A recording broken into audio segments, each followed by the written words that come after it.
Yes, my actual name is Brandy, but like a few years ago, I had one of my astrology teachers give me a chart reading that was amazing, and she just made it sound like it had so much potential in it. So I just wanted to like kind of give it like an alter ego or a superhero name.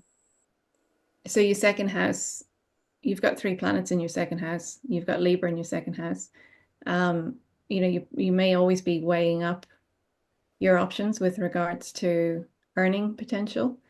Um, you will always have earning potential no matter what you do.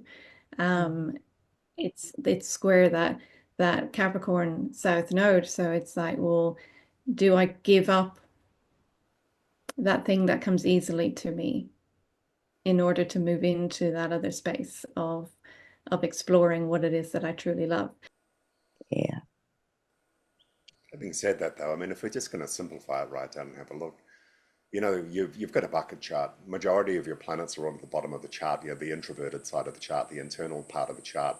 The only real representation you've got, which is in a way, it's an irony, is you've got the moon right up at the top of the chart. I mean, it's the moon.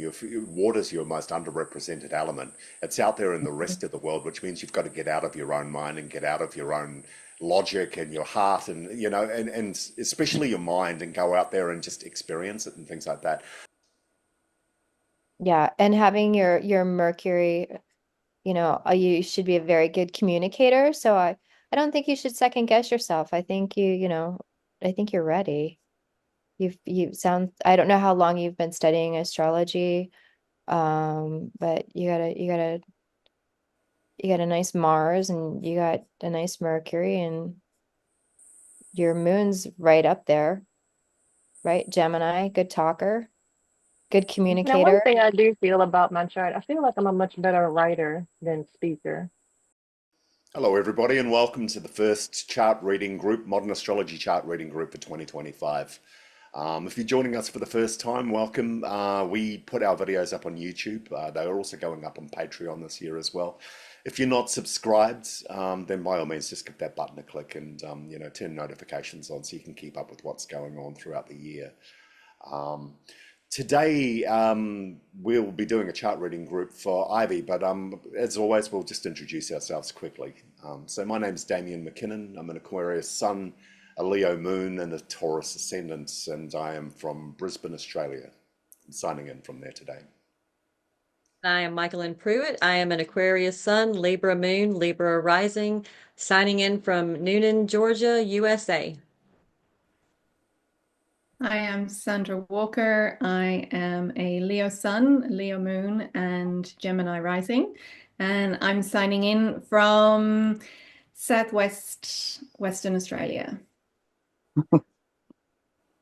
I'm up next. Hello, Hey. Hey, I'm Crystal. Crystal Jackson. Hi, everyone. I'm a Hello. Leo rising. Uh, I'm a Leo rising, Sagittarius moon. Whoa, Leo sun. It's been a while since I said that, and I'm checking in from North Carolina, USA. Cool. Hi everybody, my name is Maria. I am a Libra, Sun, Cancer, Moon, and Pisces rising. I am very, very new to this, so excuse me, I am still learning and I'm just interested to find out more. More than welcome. Right. Hi, I'm Denise. I'm from Michigan and I'm also very, very new. So I probably will not be contributing a whole lot to the conversation, but I'm an Aries sun, Cancer moon, and Cancer rising. Lovely to Welcome. have you, Denise. Thank you. Welcome. And then we've got Brandy. Go, girl. I am Brandy. I'm up on the screen, also known as Ivy, and I am a Capricorn Sun, Virgo rising, Gemini Moon, and I'm in King of Prussia, Pennsylvania. Cool. Cool. Lovely. Right. Thank you, everybody. Welcome, everybody. And it's totally fine if you're new. It's just lovely having your energy here. And You know, if you've got any thoughts, and the most important thing, if you have any questions too, you know, about where the reading's going, if somebody's saying something that you're not following or not making sense of, then you have full permission to raise your voice and just ask questions as we go, you know. So I'm just putting that out there before we start. Now, just before we begin, we discussed this while we were just sitting in the lobby before this, but Ivy, you go by two names. Did you just want to shed a little light on why you're using two names? Yes, my actual name is Brandy, but like a few years ago, I had one of my astrology teachers give me a chart reading and it was amazing. And she just made it sound like it had so much potential in it. So I just wanted to like kind of give it like an alter ego or a superhero name. So I Yeah. named my chart Ivy Wind, and it's Ivy Wind because it's mostly earth and air. Mm, Hmm. very cool. I got Okay. chill bumps. Yeah. That No, was that's really very, cool. very cool. Sometimes it's the smallest change though, realigns your energy. So totally get where you're coming from there too. Yeah. No, that's awesome. I thought we'd cover that base because I've got a feeling I'm just going to be bouncing back and forth between Ivy and Brandy That's cool. through this whole process. Yeah, that's it. Rather than sort of trip over it each time, I thought we'd just get out in front of that. Okay, so just a quick breakdown of the chart, having a look at what we're working with today. We have, in terms of sign modalities, we've got a very healthy amount of cardinal energy. We've got 7 points in that. We've got strong fixed energy, and we've got very, very strong mutable energy as well. So we're able to move in any direction in that regard, which gives a lot of flexibility. It can also create, unique challenges in itself too. So it'll be interesting exploring that. When we look at the elements on the chart, we see 2 points in fire. It's one of the lowest in our chart today. We've got a good amount of earth, 6 points weighing in there. We've got a tremendous amount of energy, of air energy. That's right up on 14. And water, that's quite low as well. In fact, it's very low. It's down there on 1. So we've got a lot of thought. We've got a lot of versatility, mental versatility. We've got a reasonable amount of manifesting energy, a healthy amount, but fire and water is quite low in the build there. Now, in terms of house modalities, we've got 4 in cardinal. We've got 11 in fixed, which pushes that sign modality right up. We've got 2 in mutable in terms of the house placements, but in terms of sign modalities, we've got a lot of mutability anyway. So in the final analysis across the modalities, we're pretty balanced. There's quite an interesting balance there. Cardinal's probably the lightest energy there, but collectively there's enough of it to really to drive as well. And I don't know, I get a sense of that cardinal energy about you anyway, Brandy, just from the few times we've sort of worked together.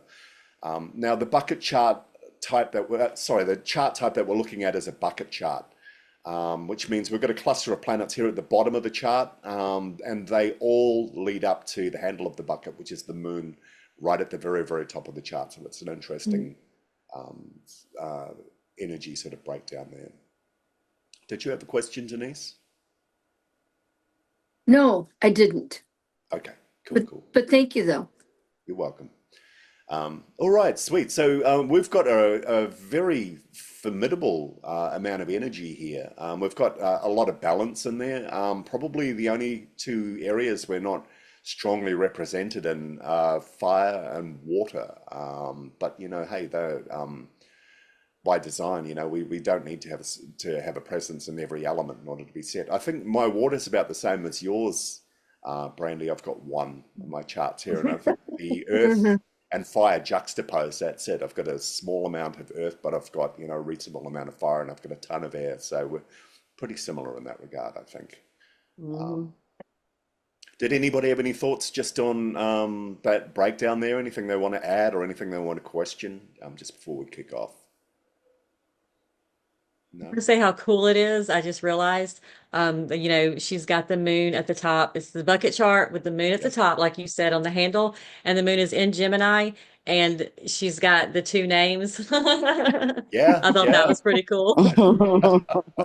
it's I actually was when you trying not to say that.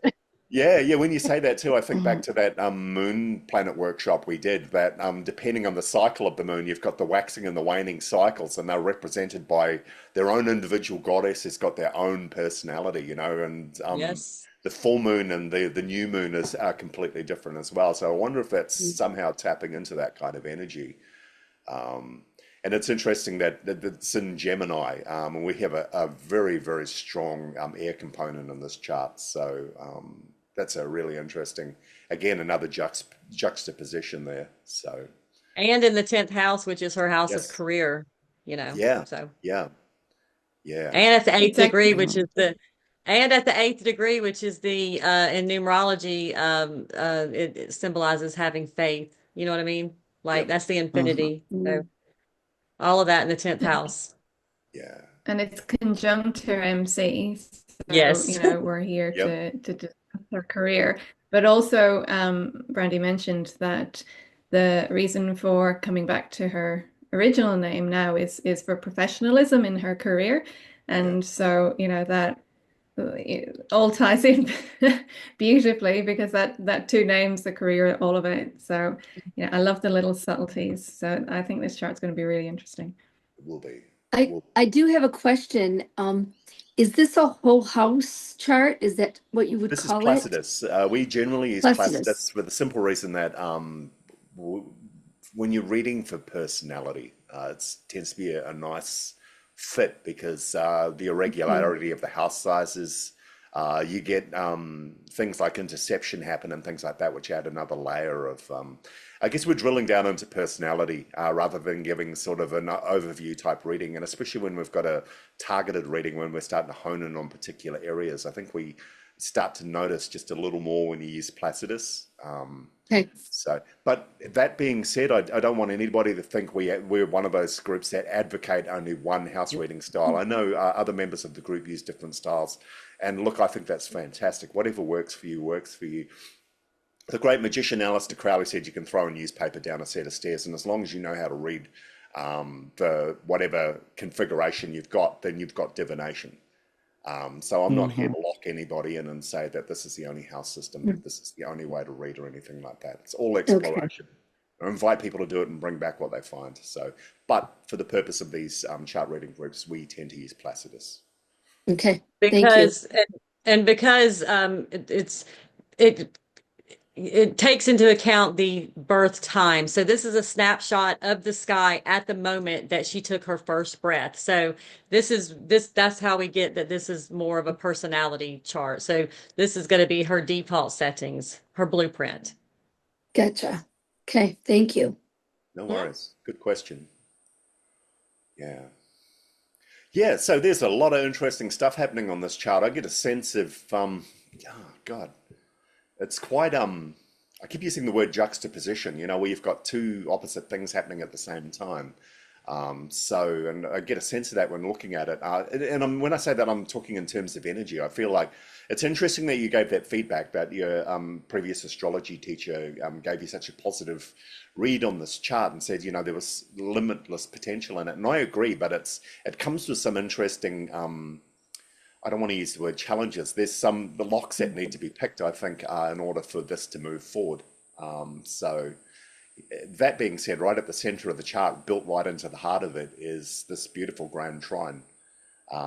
And that grand trine is pointing up to that moon right at the top of your chart and also your midheaven. So for sure, there's definitely some amazing potential there. Yeah. What are anybody's instinct? What are people's instincts? What are we seeing? Anybody got any thoughts they want to throw out there? Mm, um, when it comes to like your career, do you feel like you have a lot of different things you want to do? Like it's hard for you to choose one?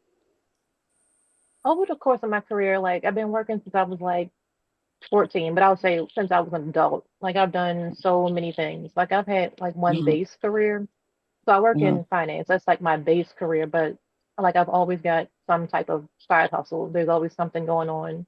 Real Mm, estate, sales, other stuff. Like it's always something on the side, even like multi-level marketing stuff. Hmm. The astrology, that's the only business that has like kept my attention on the side for like years. But I've done so Gotcha. many things. If I were to get like fired today, I can go make money tomorrow using one of my other skills. Yeah, I see that with the Gemini up Mm. there. That's usually where you want versatility, and it's connected to your Uranus. So it looks like it's a lot of unexpected big things going on that you want to do, but you probably don't really know exactly what it is you want to do, but you're like connected to a bunch of different things.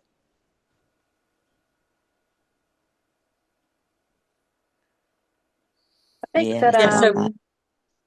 I'm still like trying to work on that like integration, trying to integrate that opposition with the moon Mhm. and the Uranus. I'm getting there. Yeah. Yeah, that look like that would be kind of difficult. Like you're rebellious, or your need to be free, and your emotional connection is kind of, I don't know, it's a lot going on there with the Uranus and the moon, I see. But it looks like, and you need emotional connection to wherever you're going to be working at. Absolutely. Hmm. If you were And to, then, sorry, go. no, no, no, go ahead. No, Go no, no, ahead. go for it. Finish what you're saying. I was looking at the Mercury in the fifth house. Is it things with children? Or does it just have to be fun and exciting? Just fun, exciting, interesting. Like I like to be able to talk about whatever I want to talk about, even if Got it's you. like, taboo or whatever. Got you. Hmm. If you were to use a hot cold system, like hot means you're getting closer, cold means you're getting further away. The career that you're in right now, finance, real estate, sales, MLM, all that sort of stuff, where your energy is going now, do you feel you're getting closer to where your ultimate career or your destiny or your soul influence lies, or do you feel you're moving away? I feel like I'm working like on the time management, like what I do for a living, like it pays the bills. So like I would have to be like the greatest astrologer ever to like replace that income. I feel like it's going to take me a while, but Mm, it's the type of work and effort that I don't mind making because I'm enjoying it. Also, on the other Hmm. hand, like I keep I keep telling myself I'm going to take a break from taking astrology courses, and I keep taking astrology courses, and that I takes know a that lot of my time. feeling. yeah. Yeah. Because Hmm. it's like I work 40 hours, then I spend the other 20 studying. Okay. Oh I yeah, I think see. I think that I think that's relevant to the grand trine that you've got there. You've got Venus in Aquarius, and so that's like loving doing something unusual. Hmm. It's your creative outlet, and it feeds that need for your Gemini moon to know to be stimulated in a different Hmm. way. And that's in your Mars in Libra. It's like that's easy action for you. You just, like you said, you just keep coming back to it. It's like, you can do all of your work throughout the day, and you still come back to this thing that you love. So there's an ease to it that grand trine brings, and that points to your MC, so there's potential there. I see that you've Hmm. got your South Node in Capricorn in your fifth house. And so, you're also, you have that you've mastered that capacity uh to be corporate, right? And that's square your second.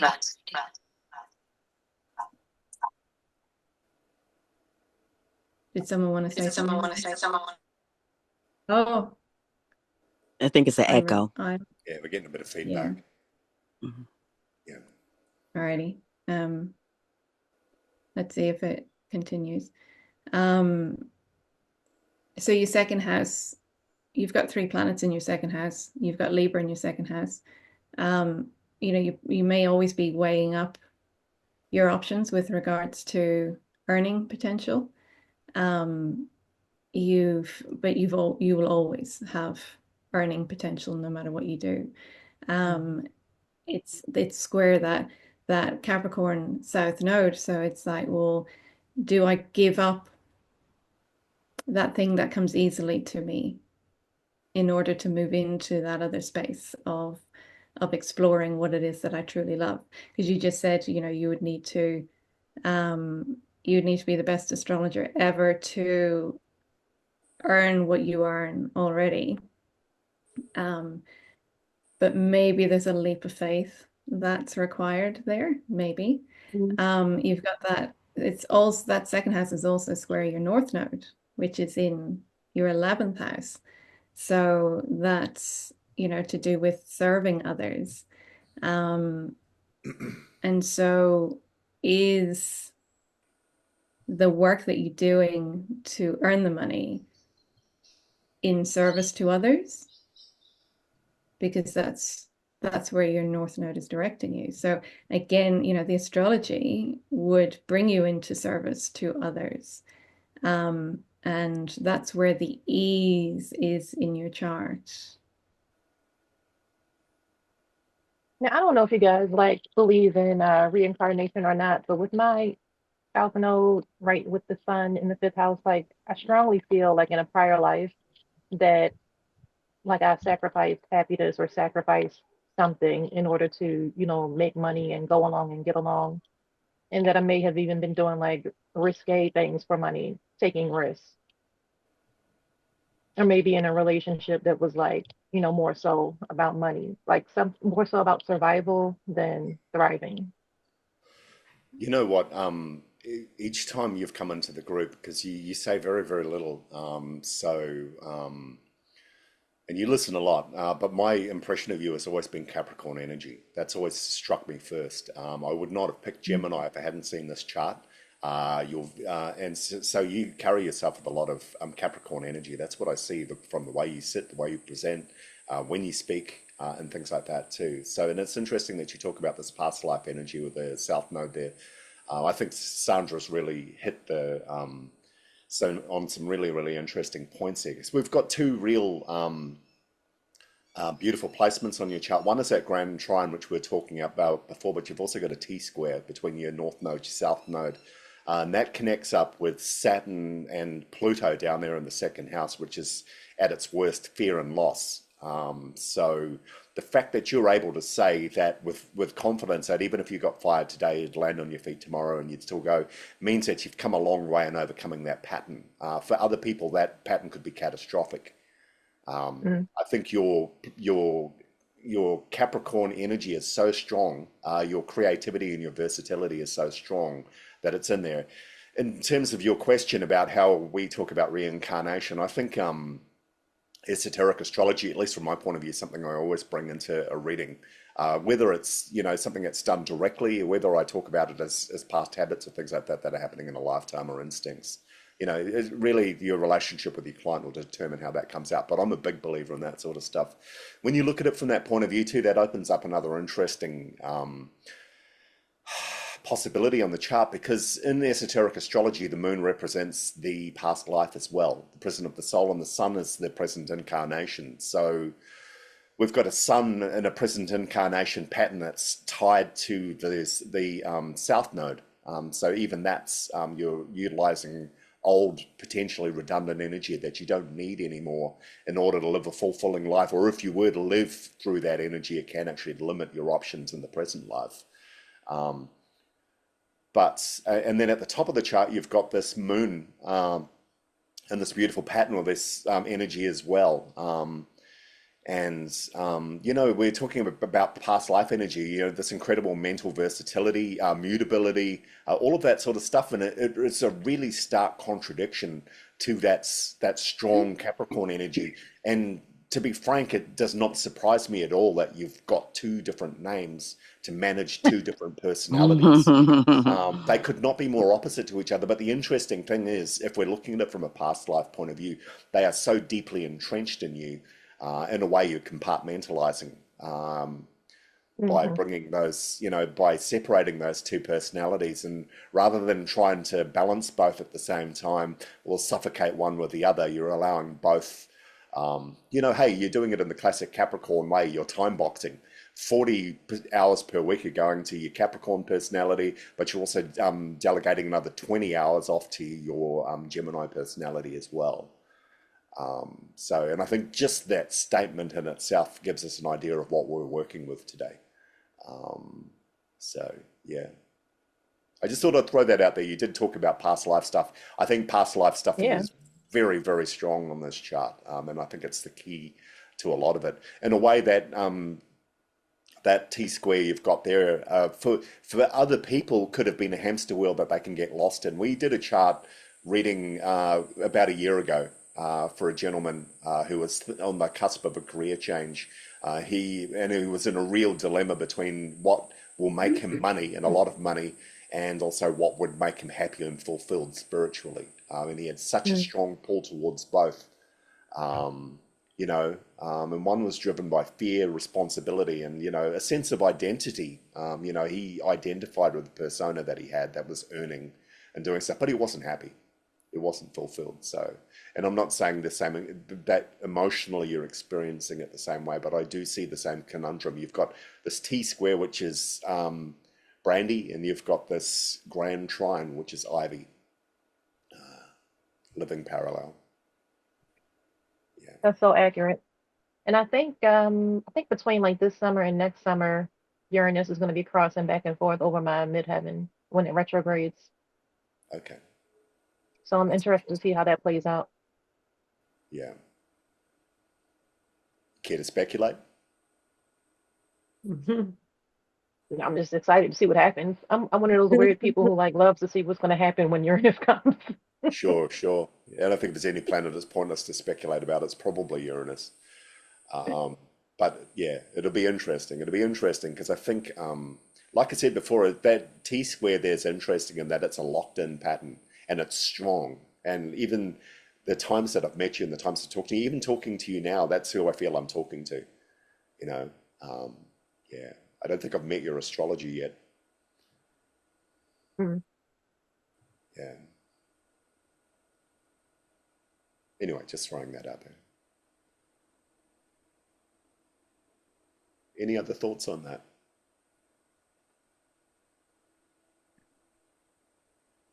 I agree with the Capricorn. Um, I get the Capricorn energy too. You seem very serious, Ivy. Um, I'm looking at your I am. face. You ain't busted a sweat or nothing. Like, but I can see, I can see It doesn't that. matter how excited I am. Like this is how I look. Yeah.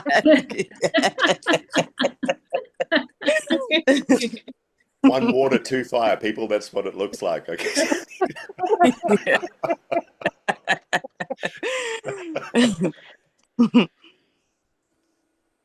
Well, Perfect. don't forget she's got Virgo rising as well. Oh yeah, So, yeah, yeah. Oh, that brings in, Very serious. yeah, yeah. So she's got it coming from all angles. yeah. I can see the astrology thing though too, with the Aries Mhm. right there, and then Mars right there in that second house. It looks like you could. I could see you saying that you have to be the best with that Aries there, because that's normally where you'll be competitive, and that's where you'll spend a lot of your energy at. Are you into the cult and stuff like that? I am. Yeah, I could see that too. Me too. I can see that too, though. And then you got Aries there in the second house, earning. Um, are you a big spender?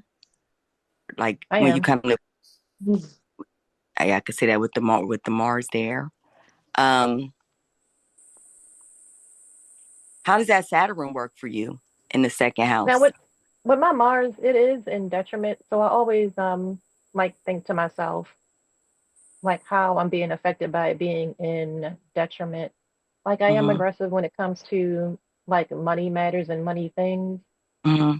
but I wonder if it weren't in detriment, would I be able to like go even harder and work even harder? Mm, good question. You know, when you're Uh, sad like that, I hear that Capricorn part of you. It's like you're doing a supervision with a staff member, like your Mars as a staff yeah, member, and you're sitting there. I'm wondering, hey, if we changed we your can move that out hours the or, way. got you working from home or something like that, if you could be more productive. Yeah, like let's get you on an action plan. That's right. You think a lot though, don't you? I do. Yeah. Yeah, I can see that with all the air. Um, I mean, it looks like you'll be good though.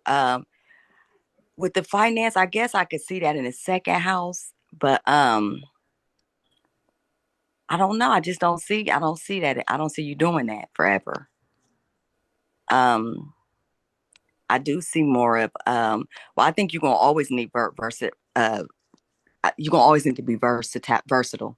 You know what I mean? With that Yeah. Gemini there in the 10th house, you're gonna always want more than one in that area. Um, but I can see you doing something more on the occult level um, than anything else eventually. You know, I mean, got a lot of And Aquarius. Libra might, Crystal, also to build off what you're saying, Libra in the second house might suggest working with clients, because that's a balance. It's Libra usually is a partnership. So maybe True. that's what that means. Mm-hmm. Collaboration. Hmm. Mm-hmm. Hmm. But I think the Libra in the second house can also point to that constantly weighing up your options with regards to your earnings. And the Mars in detriment there could be that you do continue to take that Capricorn Virgo energy into your second house. And like you said, well, I can't just go and be the best astrologer immediately. Like I still have to have this comfortable lifestyle that I'm accustomed to. And that can be where the Saturn's coming in there, because it's that constant balancing up, using your mind to figure out your financial situation, which I know I know in the realms of the vast majority of people, that's a sensible approach to the world. Mhm. I sometimes come from a slightly different place, where I feel into the energies and let that flow, which I can see would be a really difficult thing um, for you to feel comfortable with. But you've also got that Pluto in the second house, and so your transformation around money and earning and value um, that's where your transformation takes place. So if we Mhm. look to that, what restrictions are you placing upon yourself with regards to your earnings? And what actions are you taking that potentially could be restrictive with regards to your earnings, because they're restricting that beautiful flow of Mm-hmm. your grand trine? Right. Then that's where the potential for the transformations to happen. Hmm. Mm-hmm. Yeah, I feel like stability, like that is something that's like in my DNA. Like that's always going to be like something I'm hardwired for. And then I Mm-hmm. also feel like the Saturn that's squaring my Mars, I'm sorry, the Saturn that's squaring my Sun. Like I feel Yes. like that type of energy kind of adds to that like lack of fire energy. So I've been trying to like, like do things to like from the outside in, like fortify more fire energy within myself since I don't have it, naturally in my chart. Mm-hmm. Yeah. How do you Yeah. find it? How do you fortify that? And what I've been doing lately is like I keep this card visible to me all the time, the Sun Tarot card.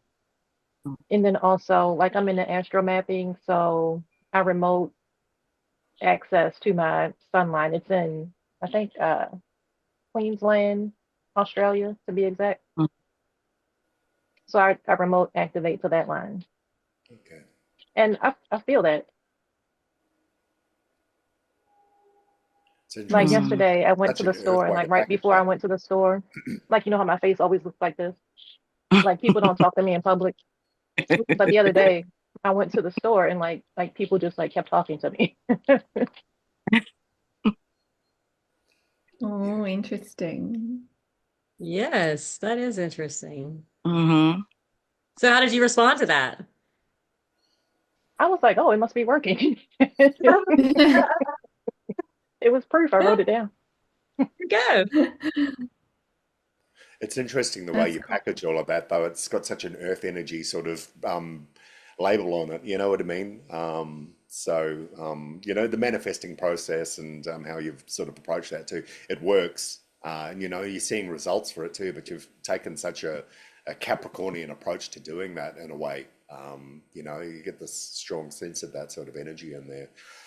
No, you've been talking about using words like reincarnation and the occult and things like that. Is that something you grew up around? Or was that something you innately had in you? Did you have to find it? Have you always had a sense about it? I don't see a lot of water in your chart, so intuitively, I don't see it something that's going to be available to you in that way. So, how does that part of your life fit in? How spirituality, your philosophies, your belief systems, and things like that too?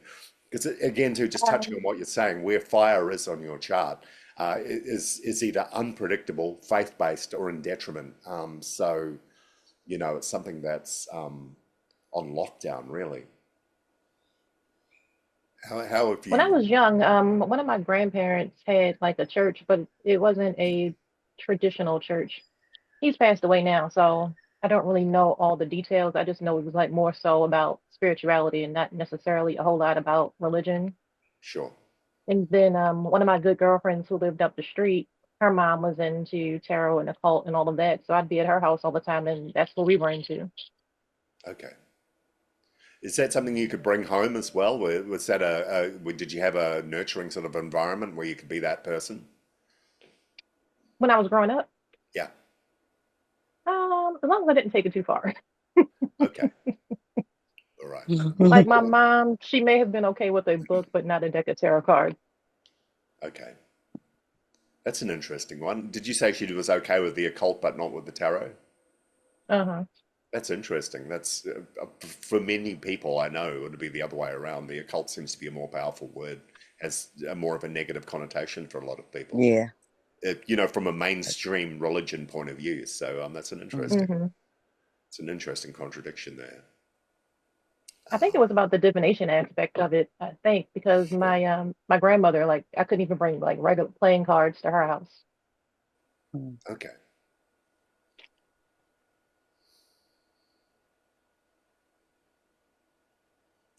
So how I was your do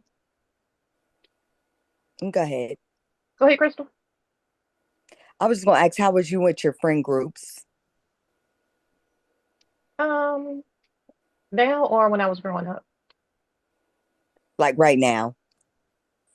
Right now my friend group is small, but they are like, 10, 20 year friendships.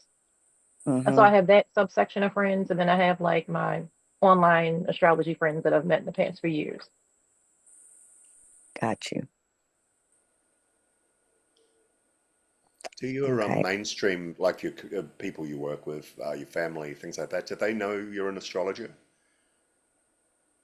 They know that I like astrology. They don't quite know that I'm an astrologer Okay. yet. Mm. I was trying to wait to like accomplish something, to do my big reveal. Okay. Mm-hmm. Which again's another Capricorn way of looking at it. Yeah. But you, that's it. But I'm just starting to touch on this. You've got two trines running from your sun and your south node pointing up to Chiron up there in the ninth house. So I'm just sort of starting to try and unpack that because, you know, you've got a bit of standoff between that T square down the bottom there. And I'm just wondering how that's going to influence the energy. Mm. Mm. That seems to be the key. Working with that Chiron seems to be the key in breaking that. I talked about it being a hamster wheel before. Maybe that's not the best words for it, but it sometimes feels like it can be a circuit that you get locked into. You know what I mean? Yeah. And it sounds like you're really interesting in that you say that if you lost your job today, you could land on your feet tomorrow and things like that. But I get a strong sense of mastery of that part of your life is very, very important for you. So I think Mm-hmm. we're looking at something when you're talking about career. I'm not seeing career down there. I'm not hearing career in what you're saying about what you're doing right now. Hmm. But I am hearing about mastery. I am hearing the words mastery of that energy. That's coming through to me really strong. Yeah. I'm also interested in, because of what you just said about not being able to bring tarot cards and stuff like that home. But you've got Neptune in Sagittarius in your fourth house. And so it suggests a lineage of higher thinking, spirituality, um, that's coming from somewhere. And maybe was it your grandfather you said that um, attended the spiritual church? Um, Yeah, maybe he there's was more into a lot, to, and I don't know this for certain, but I think something that he was into probably like scared the hell out of my mother. That's yeah, what I think. yeah. And maybe it went back further than him. So Hmm. there's a family line there.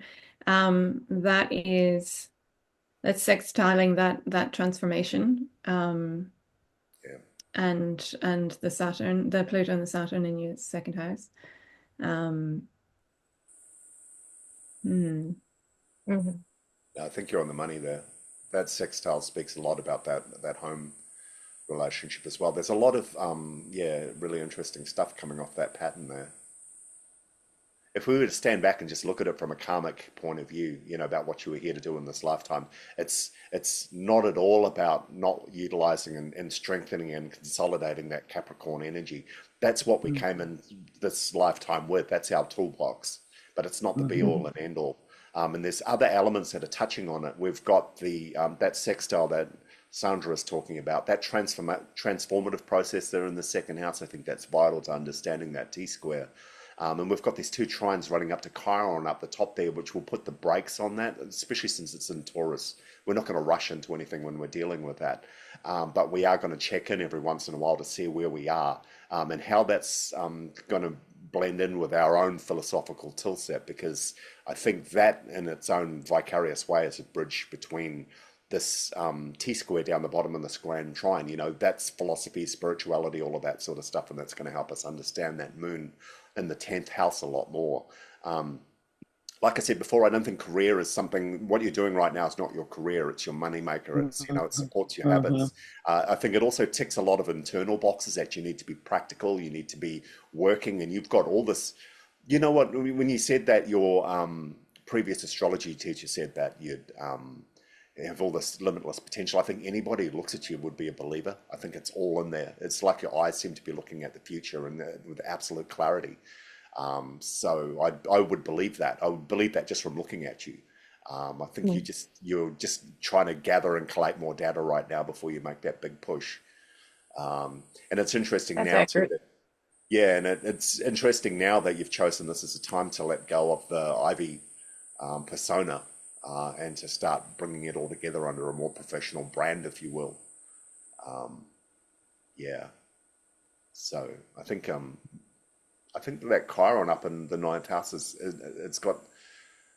an interesting limiter that's been installed in place to make sure that nothing's let go of in this process, and Mm-hmm. that sextile from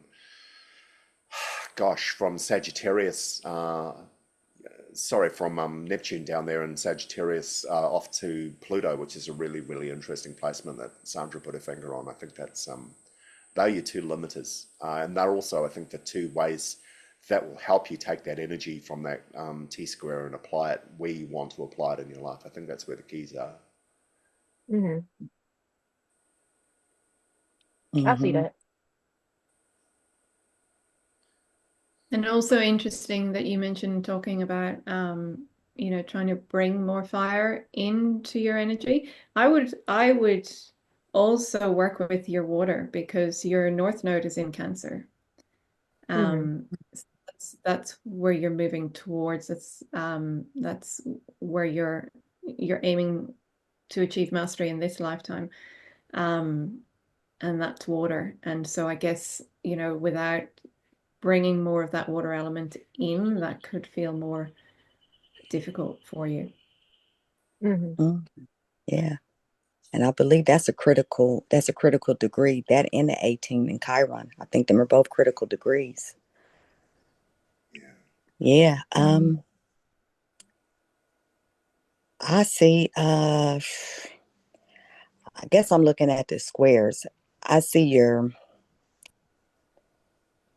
need to be secure and stability and financial stability is not is conflicting with what you really want to do with your fifth house.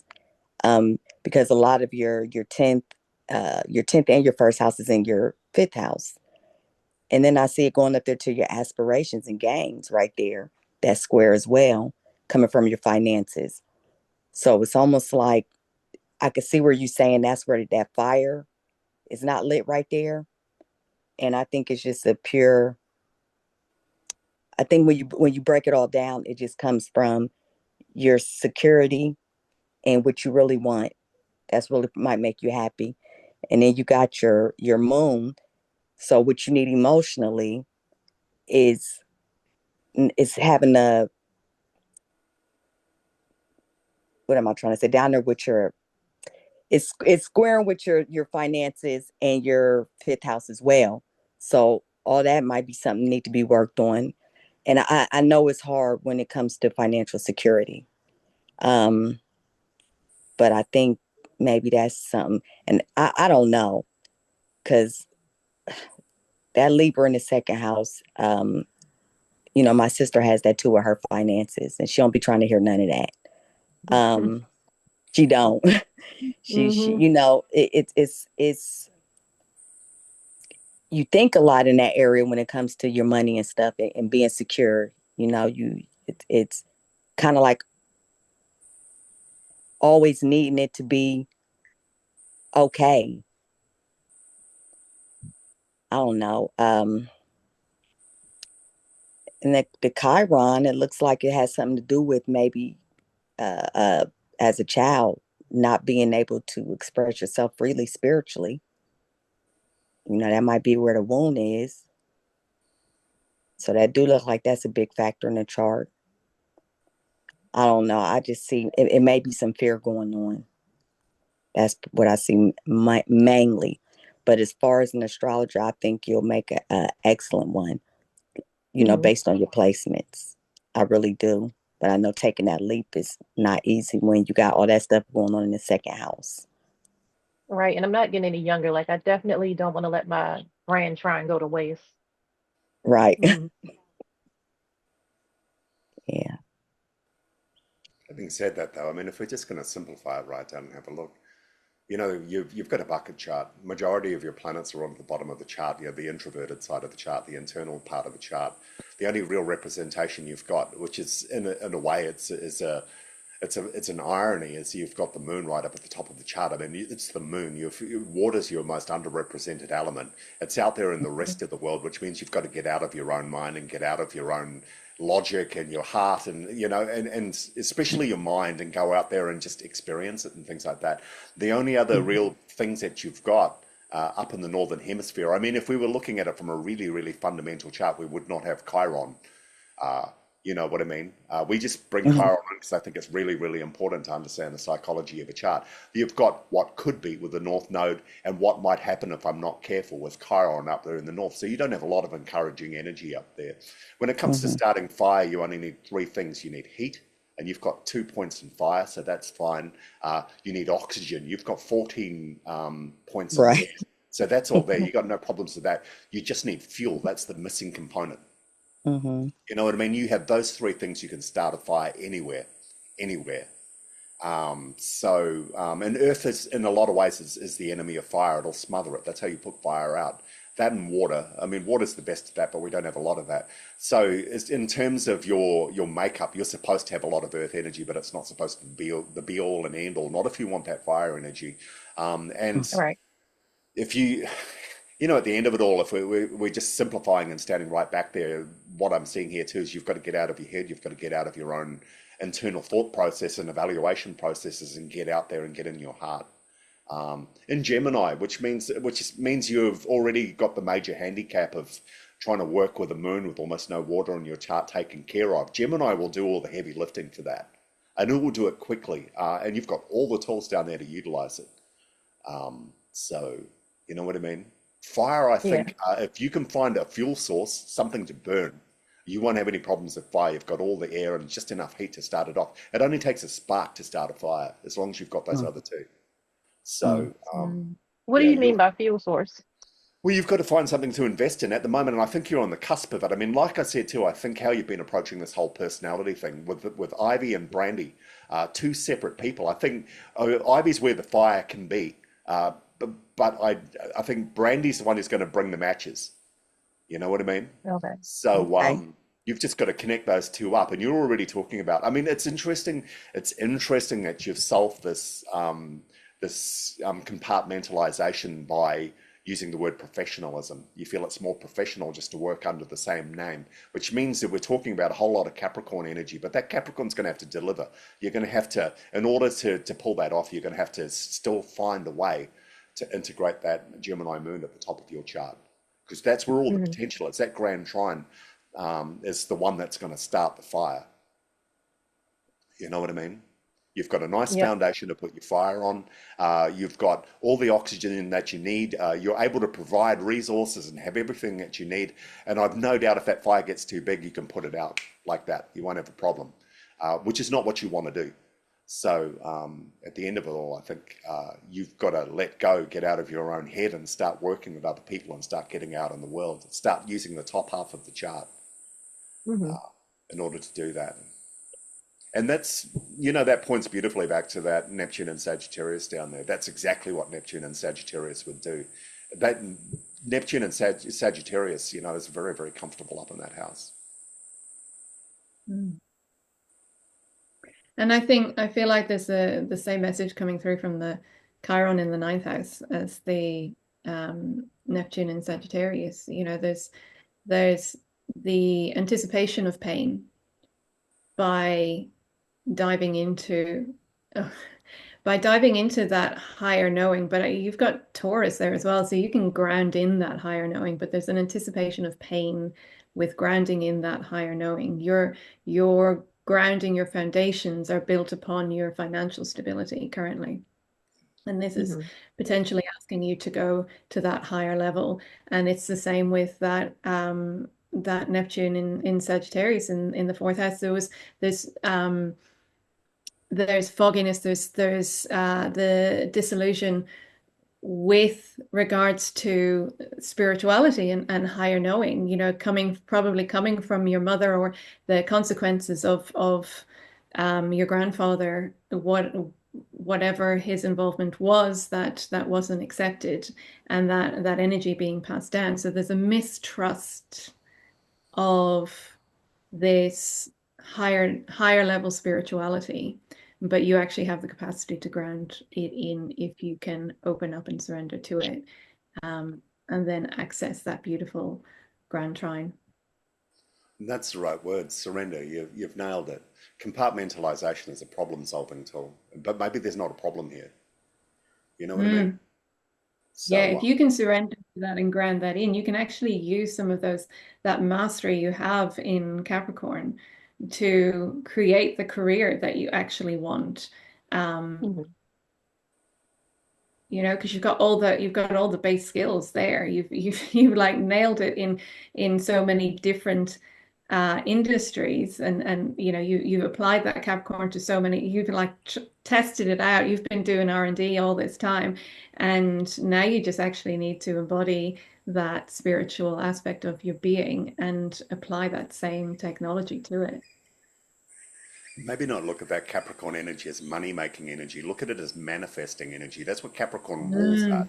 Mm. Which means that, again, to getting back to building a fire, if you can manifest energy anywhere, you're confident of that, and you are. If you like I said, if you lost your job today, like you said, if you lost your job today, you'd hit the ground running tomorrow. You'd still be making.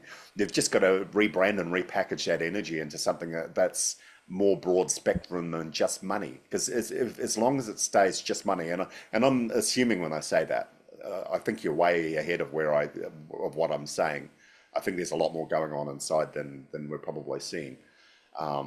And as Sandra said, with your R&D, you've probably already run the numbers on this. So I think it's, you know, if you can repackage and rebrand that so that it's energy rather than money, which Right. essentially money is, you know, at a higher level. Mhm.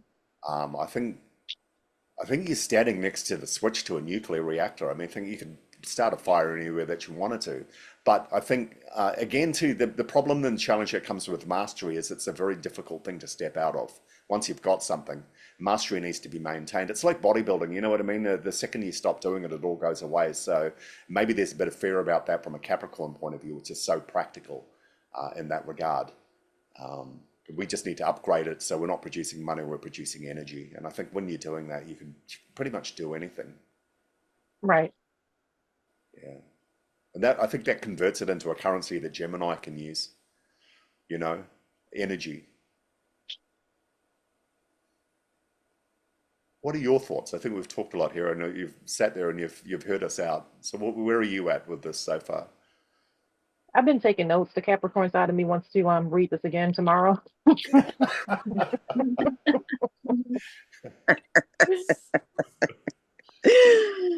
There's a recording. I'll send you a link to the full recording anyway, too. No, yeah, this is great. Like as you guys were talking, I have it pulled up on my screen as well, and I do notice that my moon does have like quite a bit of trines. I think my moon has more trines than any other, yeah, more than any other of my Mhm. personal planets. So that puts me in a mindset of maybe I kind of don't utilize that trine energy as much as I should, or take We're it for probably getting granted, or 20 just hours don't a week see at the it. moment, Brandy. Hmm.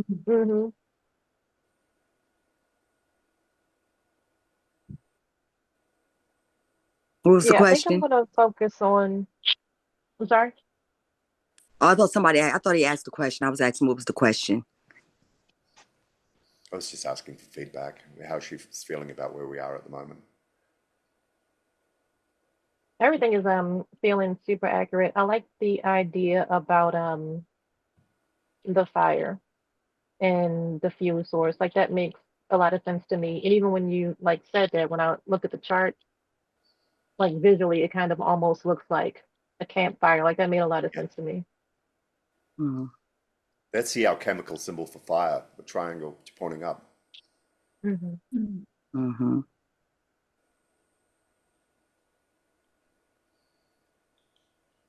Like I feel like I'm going to be able to take this reading and like convert it into an action plan. Oh, that's great. Start getting some KPIs on those planets there, you know, and push them hard, see what we've got, and then we'll review. Right. I'd love to do this again Neptune's with been you in 6 months underperforming. and see where we got to. I- I'm sorry for coming in late, and I'm sure you Okay. guys have talked about a lot of this, so I've just got a couple quick questions. Brandy, are you Ivy? Yeah. And so you've decided to take your professional name as Brandy, is that, and not use Ivy anymore? Is that kind of what I heard? I mean, kind of, sort of. Like my actual name is Brandy, but I go by Ivy as well because that's what I named my birth chart. But like, in order to be professional, I feel like, I don't want to confuse people, and I should just like go by one name so people like know who I am. And so the name you're going to use is Brandy. Hmm. Okay.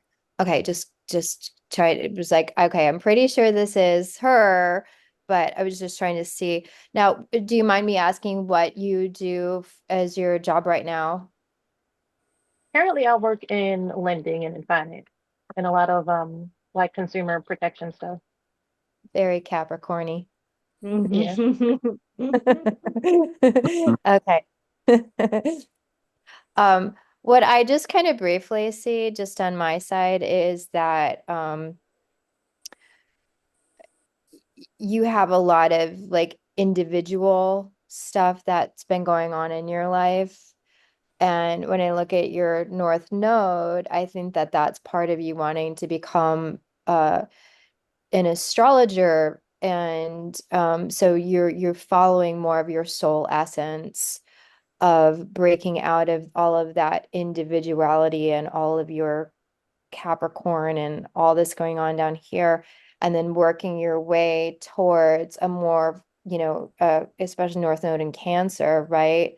Humanity, family, others, right? So moving more to service is what I see. Hmm. So I think that that's a really good move for you, right? To uh yeah, lending and stuff like that, you could say, as a service to people, but um this is more, again, when you look kind of at your chart with your moon and your Neptune, your spirituality, your soul is looking more to break free.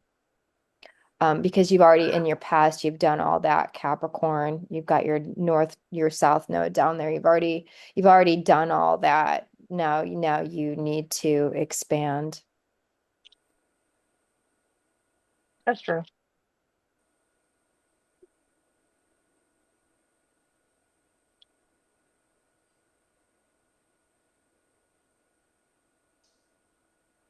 Yeah, and having your Mercury, you should be a very good communicator. So I don't think you should second guess yourself. I think I think you're ready. You sound, I don't know how long you've been studying astrology, but you got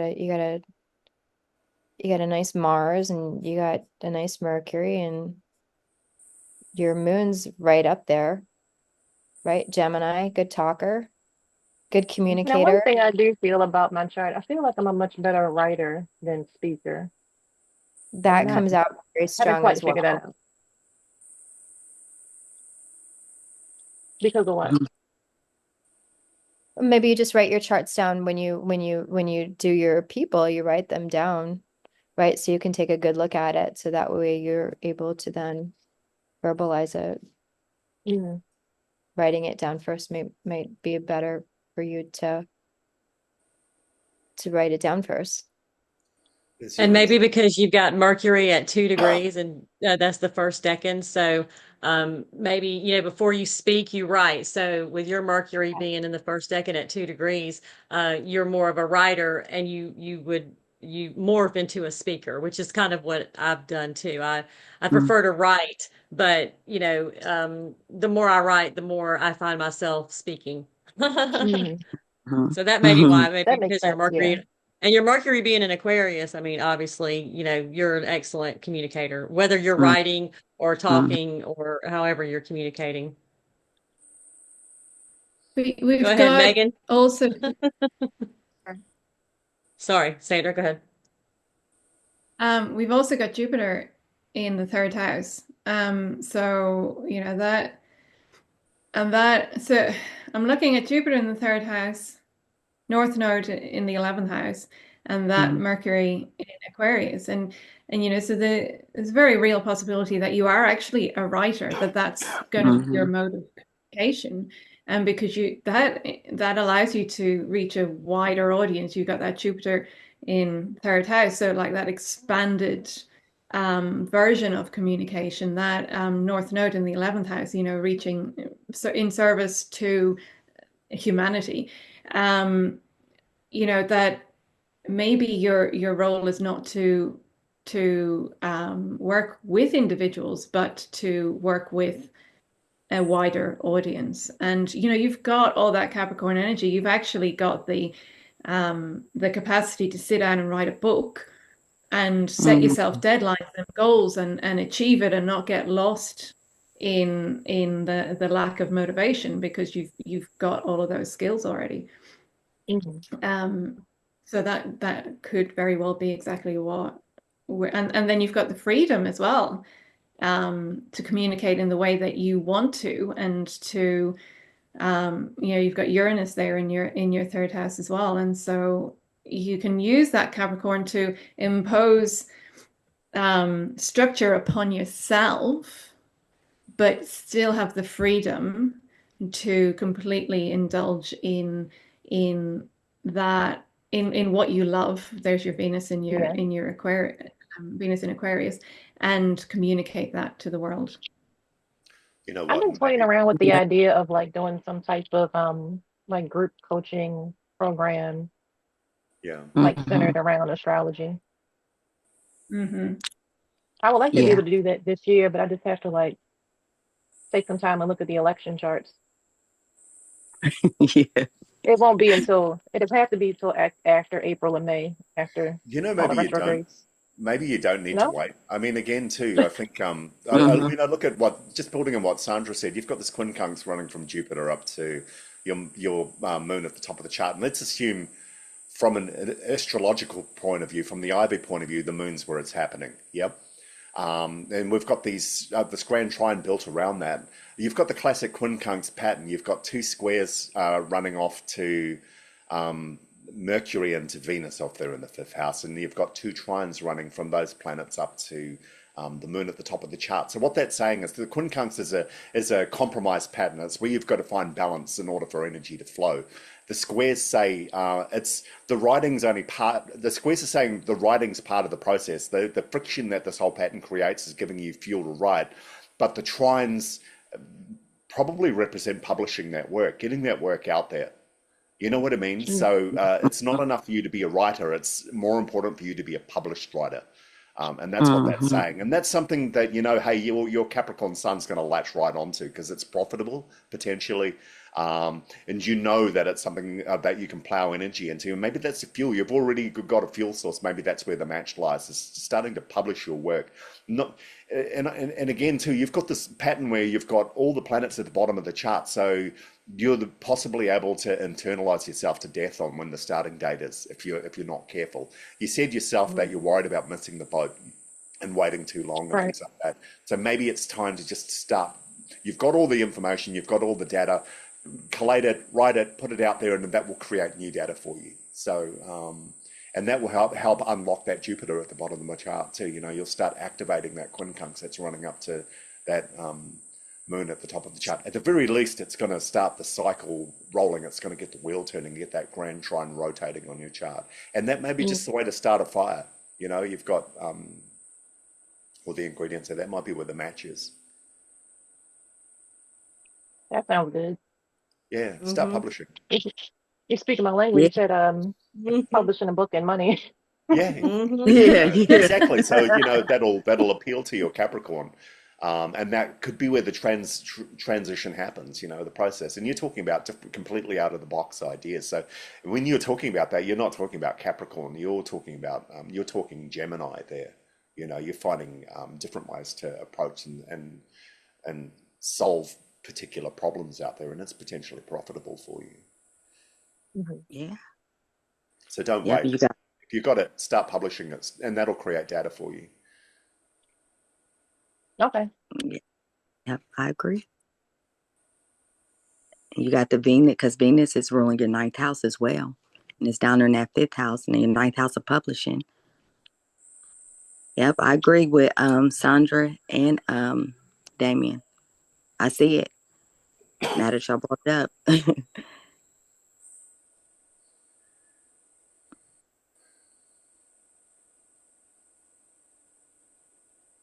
Esoterically, when you're working with Venus at a soul level, it represents love, but it also represents wisdom. Mm-hmm. And I think that's what you'll be tapping into. That's what you'll be utilizing in your work. Mm-hmm.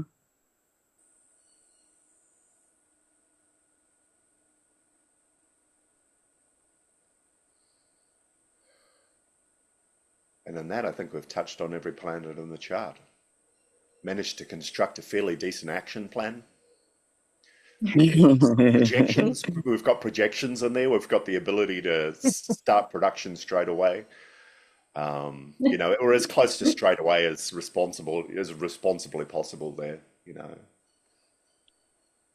Maybe in 6 months again, you can check in. We'll do this again and see how your action plan's executed.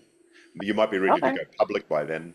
So be certainly interested in getting on board whatever action's happening there. Yeah. Don't wait. Go for it. I'm into it. This sounds good. Yeah, and Yeah. you won't, even if you do act today or something like that, you won't do it irresponsibly and irrationally. You'll have a plan around it. There'll be a follow-on, there'll be you'll absorb the results, collate data, and then, build on that in advance. And I'm just curious to see how you go. So stay in touch. Let us know as Yeah, this journey's please. happening. I'm really, really interested. Me and Michael, especially, we're trying to move this whole modern astrology brand at the moment, and it's such a monolith to move. So, any insights you can throw our way, I'm definitely interested. All right. Building a network. And also, just to tag on to the end of that, it's like you will come up with a plan and you will execute it perfectly, and it will be easy because you're tapping into that grand trine. Hmm. You use all the elements. You're taking the action. You're communicating in what you love, and you're satisfying that moon. It's Just do it in the world, not internally. Do it Yeah. externally. Get out there. And maybe we can think of this actual experience, this chart reading, as the match that is lighting the fire. Yeah. Yeah. Mhm. Hmm. You just need a little spark, right? Well, here you Mhm. go. Here you Got go. more than enough oxygen. We just need a spark and a fuel source. That's it. Correct. Yep. Yeah.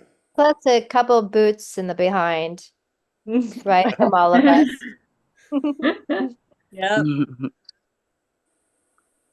That'll get you going. Mhm. Whoa. Well, does anybody have any thoughts? Anything they want to add on there? I think we've given a pretty thorough reading. How do you feel, Brandy? Do you feel like we've tackled most of the content on the chart and come up with something actionable? And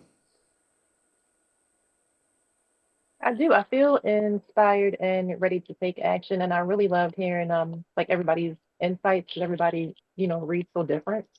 yeah, Like that was I feel like the energy of the group and having this reading as like a collective thing was just a really good idea. I think that's the power of what we do. We're all so different. You know what I mean? Hmm. So I think being able to come together and do stuff like that, and that's one of the reasons we keep the group closed. So we've been nurturing something for a while now.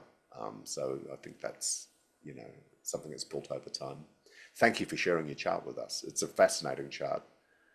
Thank you. It's a powerful chart. Yeah.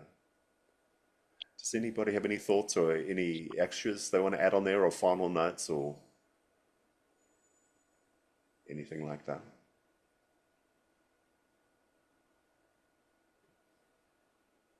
Okay. All No, right. the only thing I have to say is when I pulled up the chart, I was like, wow. So it was kind of Yeah. like that power punch. It was like, whoa. So that was cool.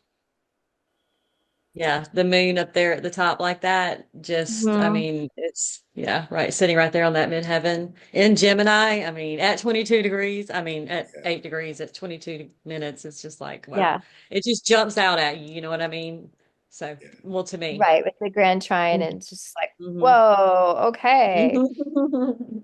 Well, that was the beautiful irony in there too, and that you've been trying to start a fire for a while, and again too, the triangle is the alchemical symbol for fire. It's been sitting there right at the heart of the chart the whole time, you know. Yeah. Hmm. So I really like that. I like to find the story in a chart, and I think that's the big reveal at the end. That's the twist for me. So yeah, Kind of like the Wizard of Oz, right? yeah. Except it's not some tiny little guy behind a screen, you know. It's No, but yeah. No, no, I'm what I just mean is, the power lies within you, and it has all along. yeah. So. Absolutely, absolutely. Yeah.